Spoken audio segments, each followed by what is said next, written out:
Friends, I think after incubation, the investment obviously become the key natural sequence. I have been told that to be very, very brief, so I would like to touch upon only the important aspect where the SIDBI is actively engaged with. I will explain basically what SIDBI has done and what is being done and what is to be done. Basically three parts.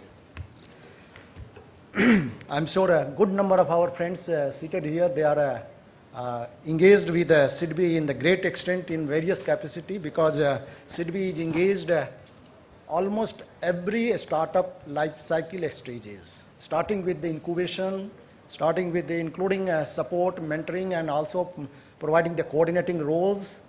Angel, immediately after Angel, we get into the early stage funding, VC, and then also the growth stage funding. Like we have the tie-up with IIT Kanpur.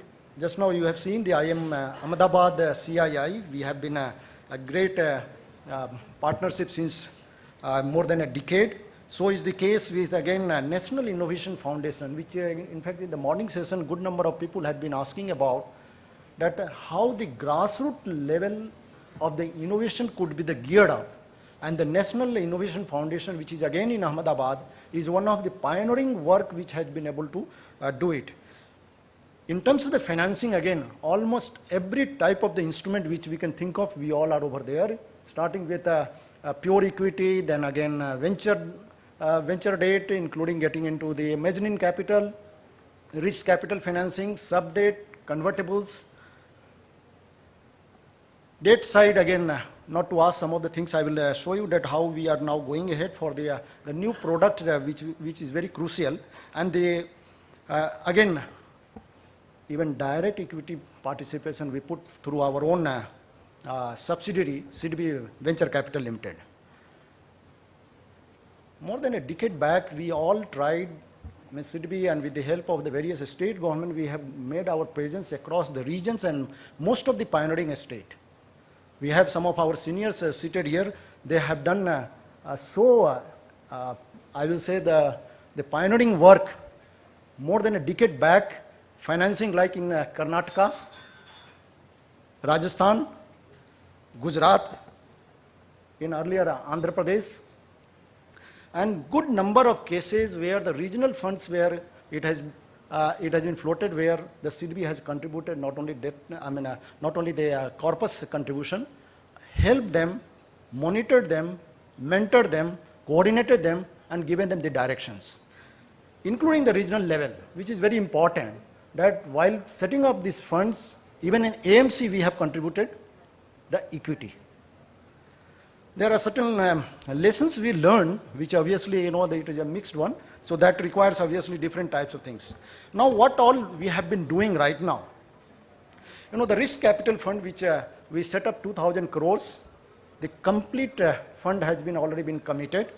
The second one, which is again right now it is alive, is called India Aspiration Fund. Last year we floated, which is a borrowed fund, is a natural disconnect, I can say, that the borrowed fund is being deployed in the form of the risk capital, that too for the long-term risk capital exposure, which obviously has a disconnect, but despite that, seeing the urge and the need of the country in terms of providing the support to the startup ecosystem, the SIDBI took that risk consciously with the concurrence of all the concern. And then we have launched last year on August, and I can tell you that there significant progress, more than around 850 crores out of the 2,000 crore has already been committed. Second thing, which is again a sector-specific fund has been put it, which is just previous session it was being discussed. There are certain tough terrain and the sectors where generally people do not get in. That is again agriculture and the rural technology oriented. That is Aspire Fund, 60 crore of the funds which is under the Ministry of MSME, which is the SIDBI is the fund managers, and the activities have already started, and roughly half of this fund is going to be committed within 10 days. Almost everything, due diligence has taken place. One more thing before I go further, in order to bring the more professional outlook and also the bring the latest industry practices into the process and the framework of the activities of the SIDBI.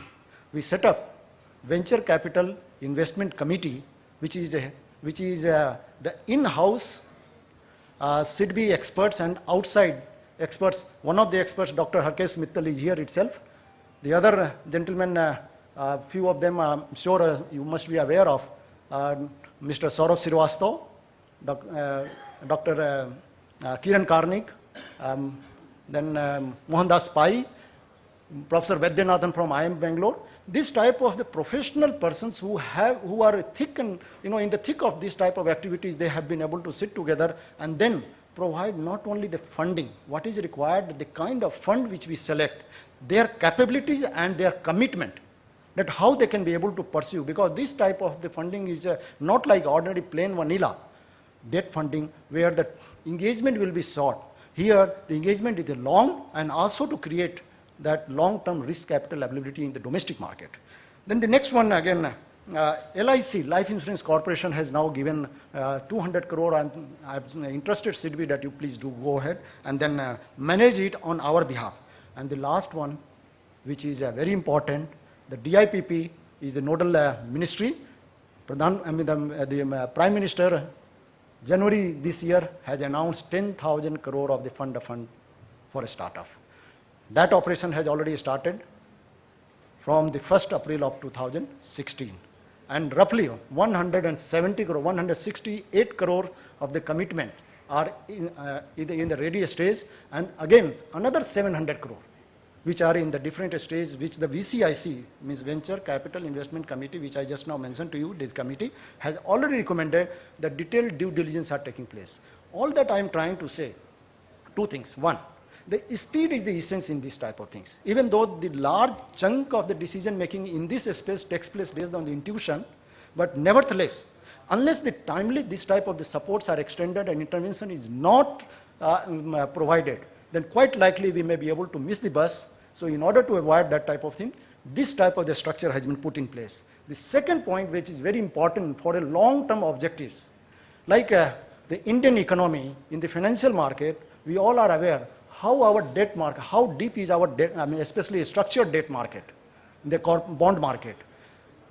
We don't have long tenor debt availability in the country, and we need not only the long tenor resources, we also need a long tenor risk capital availability. And the domestic VCs are almost negligible in the country. So this fund of fund architecture, which has been devised in consultation with the expert, global experts, we have tried to provide the mechanism by which in a short period we can create large number of the domestic VC who can be able to shoulder the responsibility straightway for the new orbit. And the next point, why this type of structure, I'm taking little time to make you guys to understand that this type of the availability of fund, which is very crucial for a long-term things, and the architecture is government only at 1/10 of the amount government money will be put in place. Like I will give you the figure. Now, what is the performance as of now? Including we have a fund of funds operations, including from the KFW, the venture debt operation from the World Bank line of credits, and all these cases, if you see the bottom, 2,602 crores of the sanction which has been given is mobilizing 32,237 crores of the long-term risk capital availability within the market. And substantial part of this fund is coming from overseas. Sometimes criticism have come that whether government need to be in this type of the business, or the government money need to be put in place in this type of business. This is the one of the most important example by which you can see the government, a small seed money, is leveraging more than 10 times, and that too it is required for providing a reinforcement and the matching support to the entrepreneurial ecosystem. That too through the startup movement.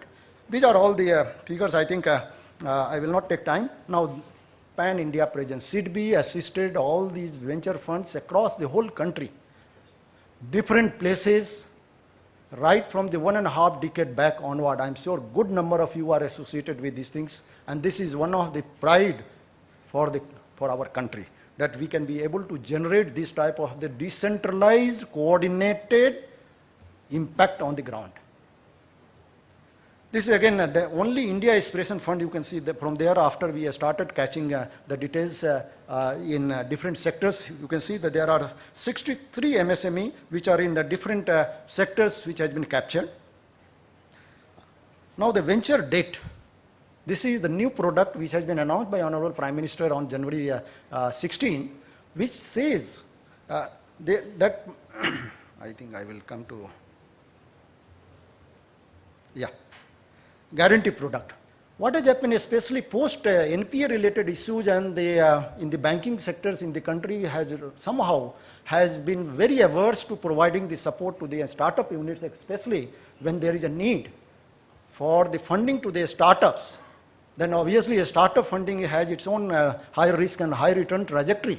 In that context, what has happened that if we can be able to extend a partial guarantee comfort to these creditors, we can be able to leverage and access and galvanize a large chunk of this debt capital, which is very crucial, especially after angel funding, which I am sure many of you are aware of, that especially promoters and the founders, they find it difficult that they continue to dilute their equity stakes in those units, because the likely capital appreciations will also get distributed to the new investors. In that context, the new instrument which the SIDBI has already been brought in, that is called that provide the venture debt, give a guarantee, and then these two combinations will give you an innovative support which matchmaking to the win-win situation to all the stakeholders at that stage.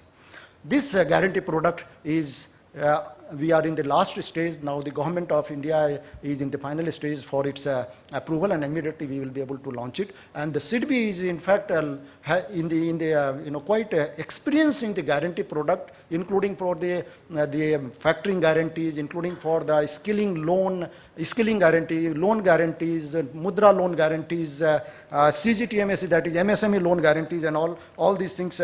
SIDBI is quite aware of. This I think I have already covered, that 20 in the fund of fund startup which has been launched, 867 crores of the commitments which are in the pipeline, which is just now I mentioned to you. You can see 867 crore is leveraging and galvanizing long-term risk capital in this ecosystem, more than around 6,690. This type of the PPP model, if you see the public and private participation in terms of from the small seed money from the government exchequer, how we can be able to generate and channelize the huge resources to the startup system is a unique architecture which has been put in place. I think time is short. I can tell you that the portal which gives you, it is an online marketplace. It's not only providing connectivity to all the different stakeholders, starting with the incubators, mentors, angels, also to all the VC and the P. 970 such people have been able to do it, and no manual intervention. You send an email, straight away the VC will get it, and then the funding will start based on his their internal process. Now this is important, and then I will stop here. That what we intend to do, especially for the state level. We have seen the good number of states are quite active and the appetite is quite high, that how we can be able to provide a model for this type of the startup funding related urge, besides incubation and other related things. We have provided a 3 model which the SIDBI has been able to offer it, because depending upon the state geography, the health and the vibrancy of the startups prevailing in that geography and that type of the support conditions, this 3 model can be selected based on the mutual discussion. 2, the last one, which is the creation of the management of the state specific fund. 2 states, Maharashtra and West Bengal, we are already in operation. We have already launched for the Maharashtra venture funds and the West Bengal venture funds. Good number of other states are also in the discussion stage. The first model is very, very unique, that is co-investment, where it is a mix of both the fund of funds and also based on the state appetite, we can be able to directly co-invest to the various types of the venture funds, where we have already provided funding through the FOF, through the fund of funds. And then it is up to you. You can go ahead with the first right to invest or not to invest. And the second one is like a LIC model. What we do, that depending upon your appetite, we can be able to provide this type of the funding support from any of the VCs. Complete VC may not be the state specific, but suppose their investment, 5 investment in the startup unit is taking place in your state, then that 5 investment will be able to capture this type of the share model, and again a state will have this advantage. I think the time is short, I will not be able to take time further, but I can assure you any other such appetite, SIDBI is committed to provide you the full framework of the supports which is required to boost the startup ecosystem in every state in this country. Thank you very much.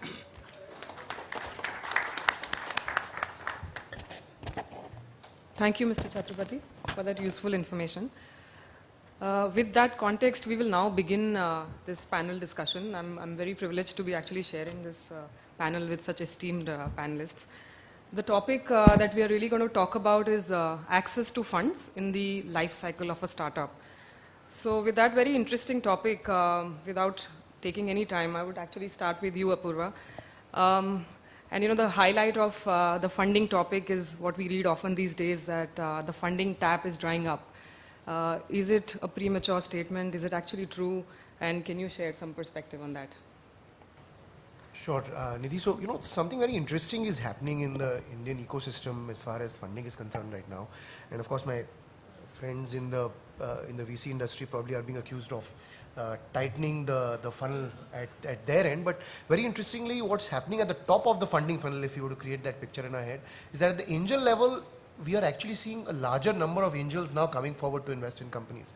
At Calcutta Angels itself, you know, we've actually doubled up our membership this year. And it's I think a byproduct partly of the media, you know, the kind of coverage that startups have got in the last couple of years. There's just so much of hype that has been created also around this space, is that angel investments are actually still on the rise. And of course, there is a challenge right now to some extent in terms of getting the next round of funding. And so to that extent, we might see a little more of mortality of early stage companies, because getting the second or the first big institutional round of money is becoming a challenge. But angel investment, incidentally, is only increasing right now. Okay. Thanks. That's a good perspective, Apurva. And you know, with that, you know, next question I would raise to you, Karan. And you know, given that you see an increase in the angels which are actually looking to invest, and I agree that there's a lot of buzz around startups itself.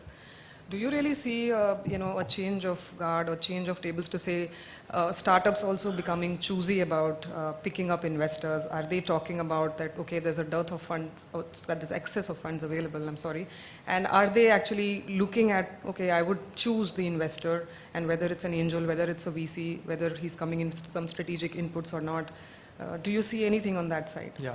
So I'll, you know, one interesting statistic that we, when we were doing some work internally, we looked at the amount of funding that IDG Ventures did in the first 6 months of this year is the same as we did in the last 6 months of 2015 and the first 6 months of 2015. So I think what Apurva said is absolutely true, that the funding tap at the top of the funnel is increased. But actually, if you look at it, the number of good investments getting done is not going down. It's about the same. I think what you're not seeing is a lot of the buy investments or the herd mentality investments, which were really the case in 2014 and 15. I think that's really stopped. So to your question, Nidhi, what I find entrepreneurs doing, and I think it shows the maturity of the overall ecosystem, is they're actually spending time with funds. Now, these are entrepreneurs who have the choice, right? A lot of time, entrepreneurs may or may not have a choice. But certainly when they have a choice and when they're looking to figure out how much to raise, from whom to raise, they spend time with the investor, with the whole team if they can. And they also do what I've seen happen is there's a lot of reference checks being done on investors. So a lot of the entrepreneurs that I have worked with have called me and said, you know what, this guy, are you looking to invest in such and such company? And I'm like, how do you know this? They're like, because they're calling me to ask about you. So of course I'm saying, well, please say good things about me and leave out all the bad things that we've been through for so many years. But it's true, and it shows me, and I'm very encouraged by this, because it also makes investors, do an honest job on a day-to-day basis, which they should be doing in any case, but sometimes people forget about it. So I think entrepreneurs are certainly doing that, and I think it's an overall sign, right? There cannot be excess demand or excess supply, otherwise everything goes in a tailspin. Thank you, Karan. Changing gears and moving on to you, Ritesh. With Yes Bank, and Yes Bank is very, very active in a lot of tie-ups with online payment gateways, etc. Could you share some bit on the banking perspective, and how do you see that fitting into the startup ecosystem overall? So historically, if you see, I mean, since inception, Yes Bank was always known for innovation and coming up with disruptive solutions, right? In fact, at that point in time, way back in 2004, we had started outsourcing as a concept. Till then, most of the banks used to, own a lot of things, do a lot of things in-house. But we were the ones who came and actually broke the myth. Now, over a period of time, we are also seeing that trying to build everything on your own has its own sets of overheads, right? And thanks to this new wave of the fintechs, and I'm saying fintechs in particular because we as banks focus more extensively to work with these entities because they directly relate to some of the business that we end up doing, right? So, and that becomes a win-win situation for us. We see this particular thing complementing our approach because somewhere in the digital age, things are very dynamic. I mean, it's impossible for us to, keep churning out solutions after solutions, but, tying up with some of these young fintech startups who come up with these ideas is a very beneficial thing for us, And apart from that, it's not only about promoting or supporting these startups, we also work very actively with entities like iSpur, T-Hub, from where we get a steady funnel of these, startups coming in, and through whom we can engage and explore some of the new concepts that come up. There are a lot of learnings that we get out of this, which in turn goes back from our side as an advisory where we very closely work with the governments. Typically, we have advised the state of Bihar on designing their startup policy. We are very actively engaged with the government of Karnataka. We are advising some of the IITs, IIMs where the technical business incubators have to be now created. So we see it's not only about providing the startups a platform for collaborating with the banks, but it's also to build the ecosystem and give it back to the system as to what are the flaws, what could be the limitations that come out of the system, so that those could be corrected back. Sure. Thanks, Ritesh. Moving on to you, Padmaja. The topic really is the life cycle of a startup, and we see this essentially, if you look at it, 3 categories, so to say. The startup first phase being of the whole inception of an idea itself, to then move on to the development of it after the feasibility is done, and then essentially that's when the scalability grows. The ecosystem together, but all the states together. So thank you for having us here and share our thoughts. I think angel investing is in that sense very rare, to your point, because angel investors have the choice of making the investment in which sector they want to make, how much they want to engage, where they want to invest. And that, I think, is a very powerful phenomenon because it brings in money, which is very important, and no doubt that is critical. But it also brings in very, very high quality strategic advice, mentoring, and operational guidance. For startups, I think that is extremely important. And when I look at it from IAN, which is the first angel group in the country, and now we have gone global. I think we are almost the largest in the world, if I may.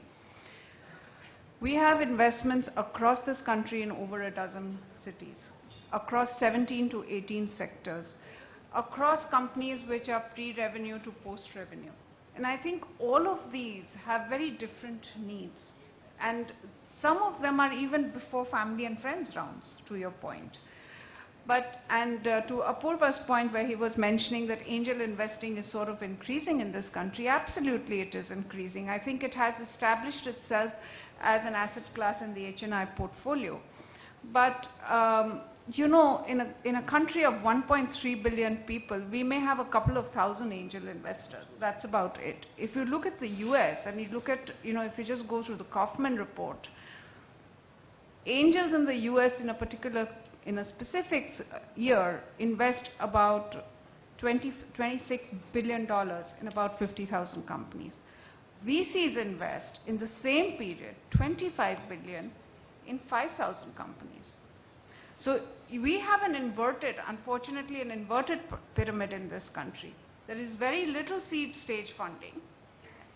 There is a lot more at the top level. And that is what is the crisis, because we don't have enough investable growing companies which the private equity and the VC funds. On either side of me, we have VC funds. I think there is a dearth of startup funding that is required, and therefore that is critical. The second thing which I think is very, very important to understand, that over the last 3-4 years, a very interesting shift has happened. When we started, we were investing in companies which were clearly catering to the global market. They were not catering to the domestic market. Today, we are seeing companies and innovation and ventures actually getting created for the domestic market, which can also go global.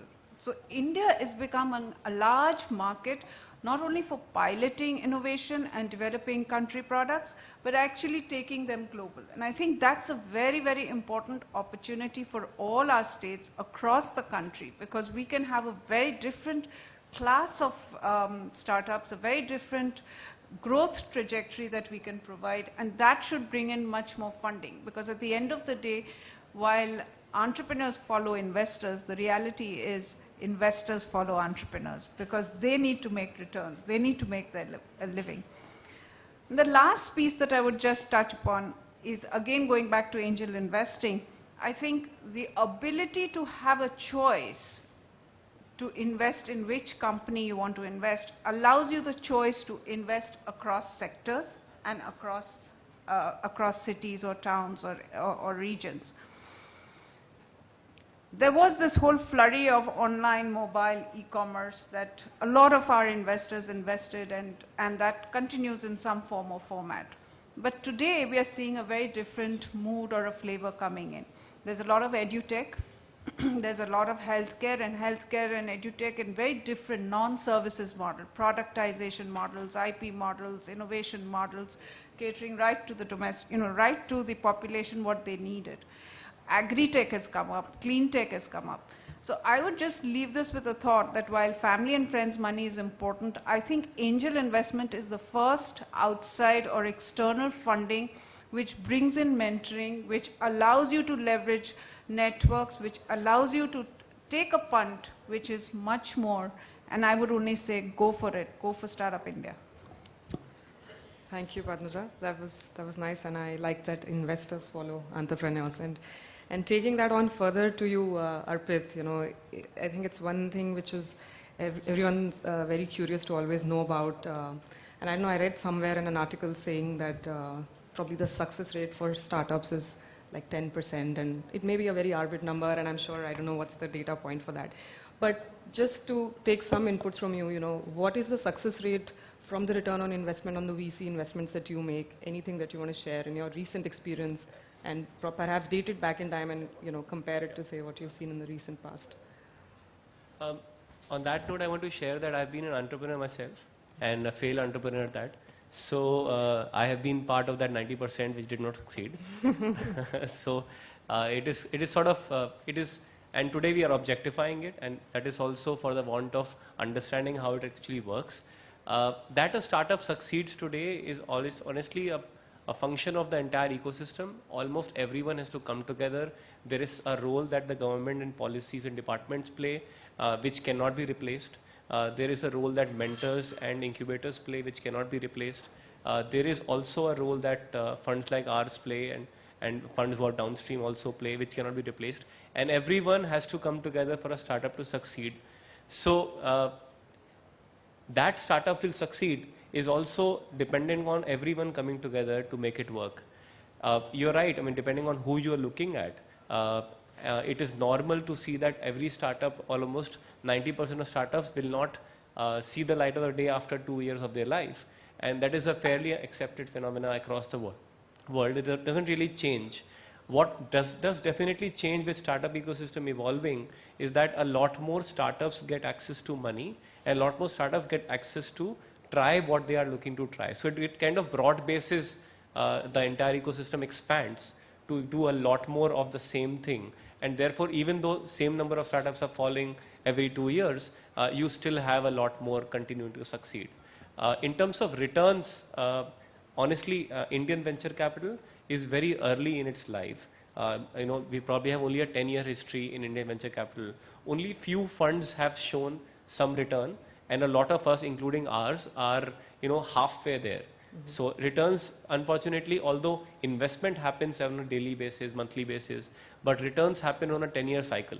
And we haven't, a lot of funds that we currently are deploying haven't seen the exit cycles yet.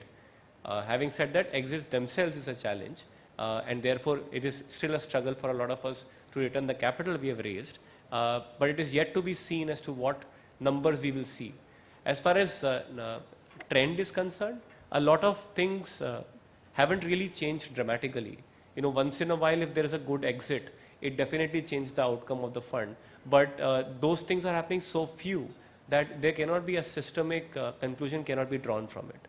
So unfortunately, we will not be able to say whether money is actually being returned back or not. What we certainly can see is how many lives are being impacted on an everyday basis. And as a matter of fact, almost all of us are being impacted by startups on a daily basis. And this was definitely much different from what used to be 2 years back, or 4 years back, or 8 years back, and definitely will continue to be in that direction. And that should be seen as a measure, but not really. I mean, we haven't yet seen returns, so we can't really comment on that. Okay. Thank you, Arpit. That was insightful. So moving on to you, thank you for the presentation that you made. So just from the perspective of SIDBI, managing the fund of funds, and I think very recently about 13 odd proposals which were screened out of the several proposals which came through were finally approved. Any takeaways that you want to share as to when that screening happened, what came out, what went well, what did not, and how do you see this being more successful in future? I think you have asked, these questions are the core of the entire financing for the venture funds. Because we get in the fund-of-fund operation, the applicants are all venture funds. And when the venture funds comes, so we are riding on the competence and conviction of the venture funds. Up to that corpus, the success lies on his shoulder. The selection of venture funds is very crucial, because not only the funding, this particular product and this particular, if you can call it animal, is something that not only providing the fund will be able to ensure the success. Very crucial, like what Padmaja also mentioned. The angel and the VC has to work in tandem to ensure that how deep domain expertise are shared and then they are mentored properly. Because fund is one thing which will play only 1/4 of the total success factors. 75% in the fast evolving ecosystem where the things are changing too fast, especially in the technology driven eco space. There, unless you are abreast with the cutting edge solutions, you will not be able to bring the disruptive solutions on a sustainable basis. And this operation is not for 3 years, 5 years, like normal plain vanilla debt product like term loan and other things. Here, it goes from anywhere from 8 to 12 years. And good number of times the risks are so high that even after good investment, appreciation is taken place, exit will be a challenge. So how you are able to help, assist, guide these entrepreneurs, because entrepreneurs are very good in their domain activities. But what is happening around, that also need to be factored in, then only in the market he will be successful. You see what is important, especially this space, being best is not enough. You have to be unique. Being best means you are only number one. But if you are unique, you are the only one. And then only you will be able to derive more and more the capital appreciation, and more the disruptive power will come only with your uniqueness, and then leveraging it in the current market context with the appropriate strategy. And that strategy, you will get it only when that particular institution, like VC, like Angel, these type of institutions has been mentoring, guiding, funding several such a startup units. Like we have shown you, more than around 1,000 such units have been funded. SIDBI alone has funded in the country. It is the largest fund operator in this country in the complete space, public sectors and private sector space. 97 funds have been funded. And you can see the kind of engagement which is required to ensure success. Naturally, we have to build a mind. What you ask the question, that what is the percentage of success? See, this bent of mind has to be changed. What is failure today? Tomorrow it will be tomorrow it will be a gem for tomorrow. Like I really appreciate that how boldly and confidently he says, I am a failure in my startup. That type of the mindset has to come that encourages the experimentation. And unless we build this type of the psyche, we will not be able to do it. We have a fund called Samriddhi Fund. It is a social impact fund. There we build up this type of the potential to the prospective investors and ensure success in that most difficult space. Again, only one more point and then I will stop here. You know, when this startup cycle takes place, the biggest, in fact, Madam Padmaja also mentioned that inverted structures. You know, after Angel, seed focused early stage funding is the biggest risk which we all follow. And there, if any of the VC which you ask the question, that where we give the more and more supports and weightage, if anyone comes that my venture funds will be focused for this segment and more tougher sectors like, let us say, in the rural area, in the agriculture, in some of those toughest area, we give extra weightage and then we fund it. And that is the reason we are armed with, in the entire framework of the processing, we have expert like Dr. Harkesh, you know, the Mohandas Pai and these type of the stalwarts, they all are helping, assist. We obviously, we don't want to be daredevil, but at the same time, we should not be risk averse in this operation, especially in navigating this animal. Thank you. Thank you, sir. So, look, this topic is vast, and I can go on with my questions. And you know, before I ask all the panelists to share their experiential learnings and closing comments, I would like to open this up for any Q&A, because this is your opportunity to ask this esteemed panel any thoughts, anything that you would like to hear about. So perhaps we can have a 5 to 10 minute Q&A now, and then we'll close with the closing comments from each of the panelists. So if you could please raise your hand with a question. And if you could also introduce yourself and just, if you have a question to a specific panelist, please specify. Okay. No, this is to any one of you can answer this. I'm also angel investor. And I would like to know, when your angel investing company is going for the next round of investment, what are the key things angel investor, the Series A investors are looking at? So maybe I think Arpit or Karan can answer that. What are the key things you are looking at? And it is a profitable venture, so it is already making money. So what do you think? And of course, the main thing what everybody looks is the scalability. It is scalable, definitely. But then what else things you look at when you do a Series A investment? Why don't you just pitch your investee company? I'm sure we'll do that offline, so that's okay. So look, there's the standard answer of we look for a great team, we look for a big market, we look for something which is very scalable. I think as everybody is seeing more and more companies, right? So we saw about 2,400 companies last year, and it's been about the same. Our own way of thinking evolves. Clearly, what we're looking for is something which, as I mentioned, not just something which is number one, but which is very unique, right? Because that uniqueness, that is actually going into an area where nobody's actually seen it before, nobody's seen it happen before. You know, the question that a lot of us VCs used to ask maybe 3 years back, 4 years back, what is the equivalent in China? What is the equivalent in the US? I can tell you companies in my own portfolio where there is no equivalent in China, US, Brazil, Australia, right? But they're doing something very unique in India. Now, those are the ones where, you know, the conviction of any investor, right? And every, I think, investor has taken those bets. That's when the real, you know, rubber meets the road. So I think you have to really get down to the roots of the problem that the entrepreneur is trying to solve. Try and figure out, right?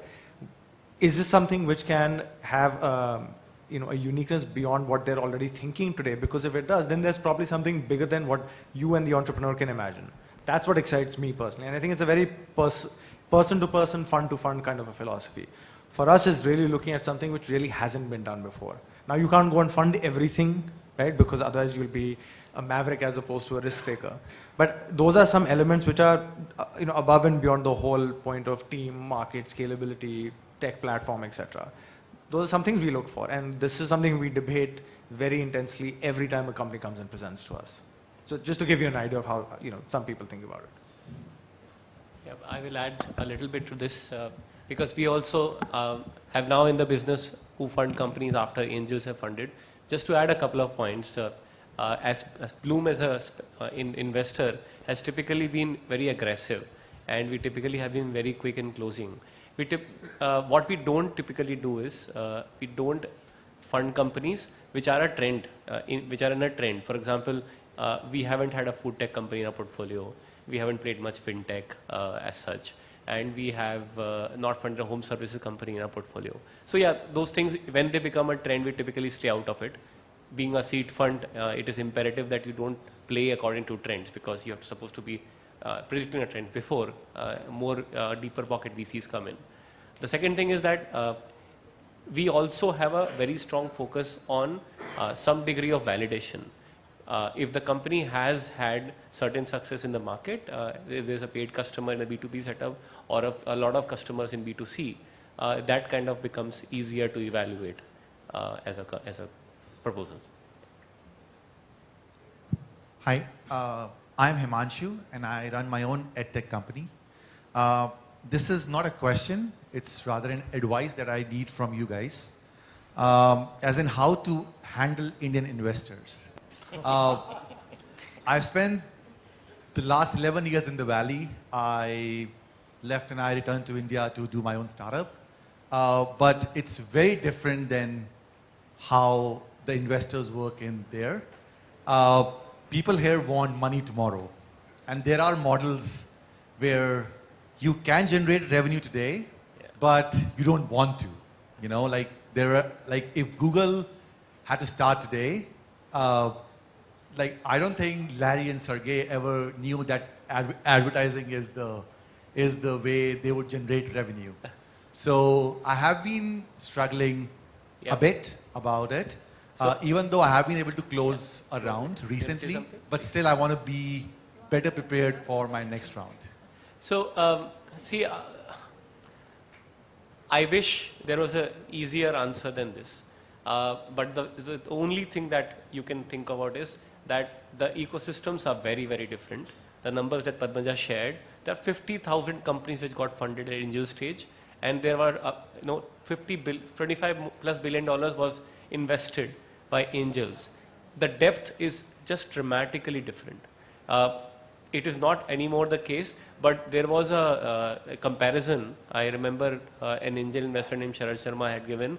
He said, by the time it hits 11 o'clock on an average day in Silicon Valley, more startups got funded than the entire year in India, right? So it is not fair to compare an investor in India and an investor, and across the board, you know, it doesn't, you will find very strong differences in angels in India versus US, in angels in VCs in India versus US, across the board. And let us not try beating around the bush. This is a very different ecosystem.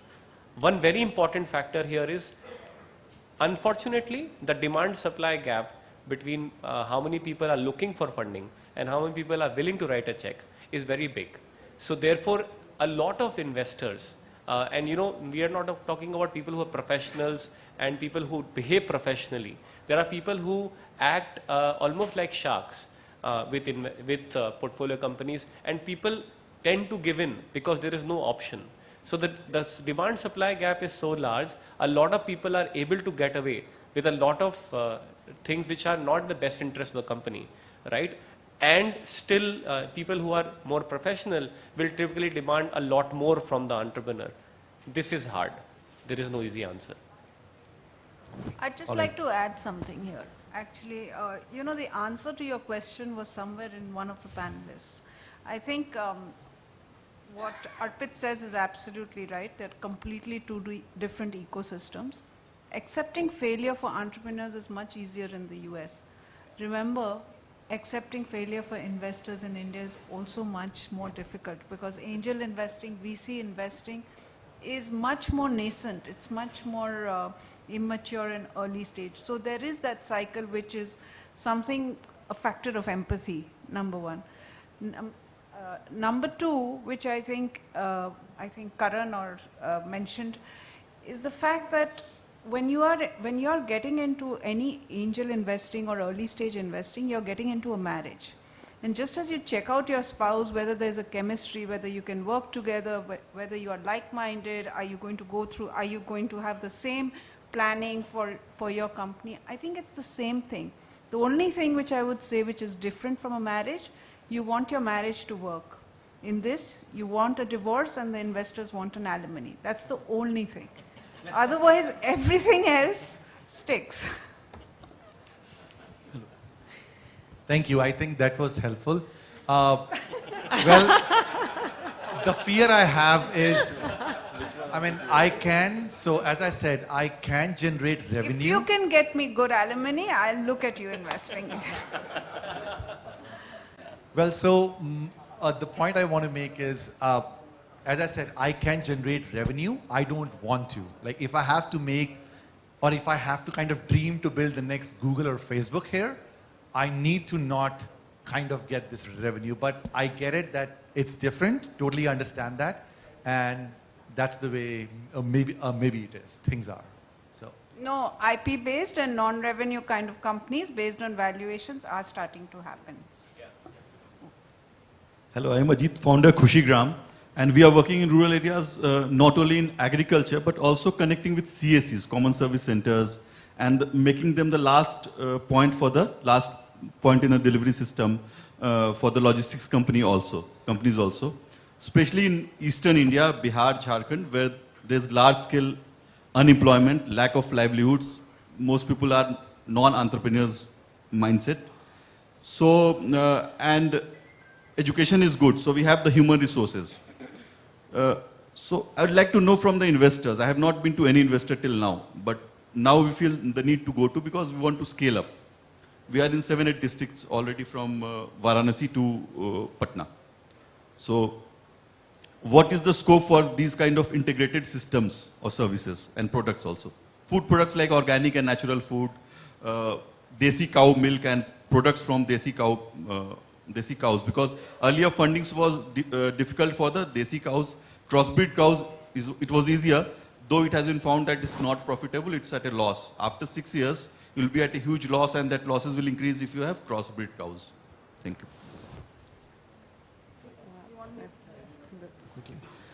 I'm sorry, I didn't get your name. Ajit. Ajit, there's, and coming from Calcutta, I can kind of at least identify the kind of things you're talking about. See, there is a market for everything at a certain price, at a certain thing. So I don't think there's a challenge in terms of having a market for organic products. But there's a lot of people who are doing this in different forms. I'm not exactly sure how exactly you are working. So you have to figure out what is it, the problem that you are solving. Is there a genuine problem in the market, either in terms of distribution, either in terms of the kind of product that you're creating, or the way you're reaching out to the end consumer? And if there's a genuine problem which exists and you're solving that, there is there's always an investor willing to stand behind you. And agriculture, incidentally, at least, and specifically in the East, is something which at the Calcutta Angel Network we are more than happy to look at, because we feel that this is an area which is only now beginning to see investments in the startup space, and there's a it's a basic commodity, deals with basic commodities. There's a huge market out there. So if we can either disrupt the way it's being distributed, or disrupt the way the product is being created, or the product itself, you're creating a new product from the existing raw material, and there's a big market. So depending on what exactly your model is, do write to us. I think I'll just add, there are companies exactly in your space who have been invested. There is a Bangalore-based company which is doing organic milk right from the dairy to the doorstep. There is tea packaging companies from Calcutta which is doing this. There is organic farming companies which are doing this. So there is completely a space. I don't think we investors, or for that matter entrepreneurs, have any likes or dislikes for any state. Okay, as long as it's a good venture growing well, it should happen. Ajit, I can suggest you, there is a global search engine provided in the Startup Mitra portal. All over the globe, what has happened, including some of the patent research papers, some of these conventions and other workshop which has taken place, it is available after registration in the Startup Mitra portal. You can see it in your space, who are your competitors, who are in the pipeline, who are in the academics who are doing certain similar product, similar activities. You can be able to identify and foresee and plan your strategy for whatever for marketing also.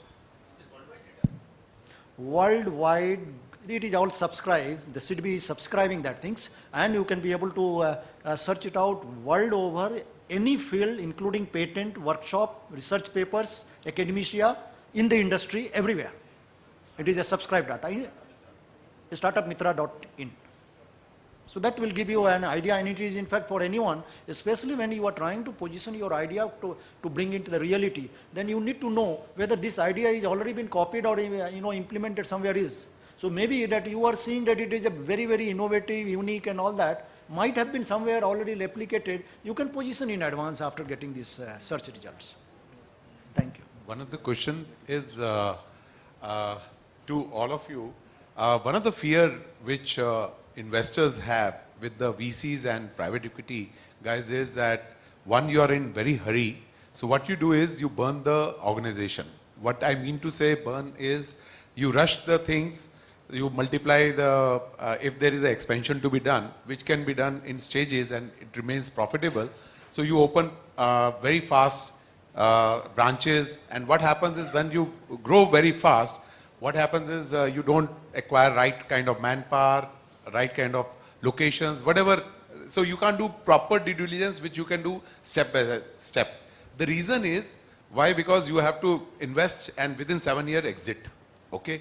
So my point is that true, or it is only with some private equity and some VC funds, they rush it, and there are people who are ready to wait and rather grow slowly and let it be profitable rather than burn the cash and then suddenly one day you decide that, oh, this whole venture is not profitable. That's the question.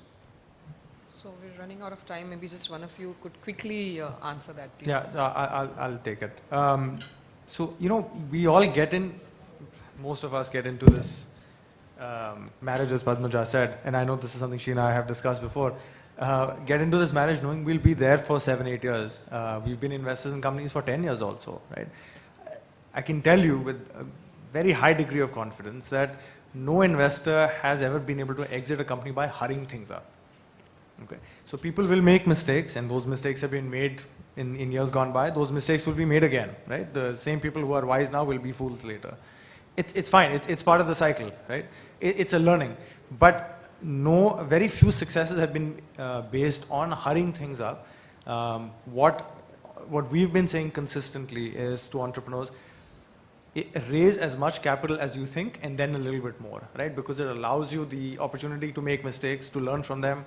And if something is not in your control, well, then you can actually do something about it by, what does capital enable you? It enables you to make mistakes at the end of the day, right? And that is something that we've spent time over and over, and I know a lot of other people, our peers, have done that as well. If there are others who are coming and hurrying the system up, believe me, it'll have consequences for which they will end up probably suffering. But in general, that's not I wouldn't say that's the case at all in this ecosystem, at least. Yeah. No, just one small addition to that, as an entrepreneur, you also have to realize that there are different kinds of pools of capital out there. So, there are funds which have a defined life, and there are, virtually perpetual pools of capital like pension funds or, family offices and so on and so forth. And you have to figure out as an entrepreneur, in terms of your vision of your business, what kind of pool of capital is best suited for your, and I'll give you a quick example. We've just closed a round of investing in one of my portfolio companies, a company called Drums Food, which makes Epigamia Greek yogurt and Hokey Pokey ice cream. And we've actually gone with a family office called World Invest, which is the Budweiser family, and it's basically a perpetual pool of capital at even a slightly lower valuation than what a bunch of VCs had offered us, because with the kind of business that we are in, we felt that we need the time and the ability to grow at our own pace. So even at the cost of a few $1 million on the valuation, we decided to go and choose a different kind of pool of capital, and that's something as entrepreneurs we always have to be conscious of. In fact, I can add little further. Many a times I have seen the entrepreneurs, they run into a mismatch with the expectation and the type of financial instrument you select. You are expecting that I will like only for 3 years funding, and you are getting into even the simple like term loan type things, which is 7-year tenor. And this particular funding, especially this instrument, is normally not less than 7.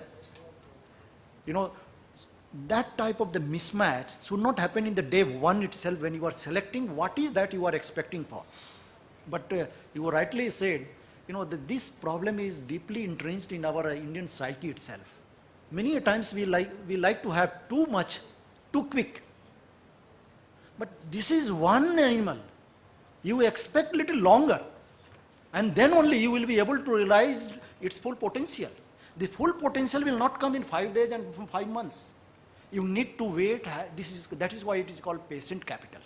This patient capital type of stuff, which takes time, even after 8 years, 9 years, you face the problem of exit. You face sometimes that how you are able to literally leverage the entire appreciation which you have gained.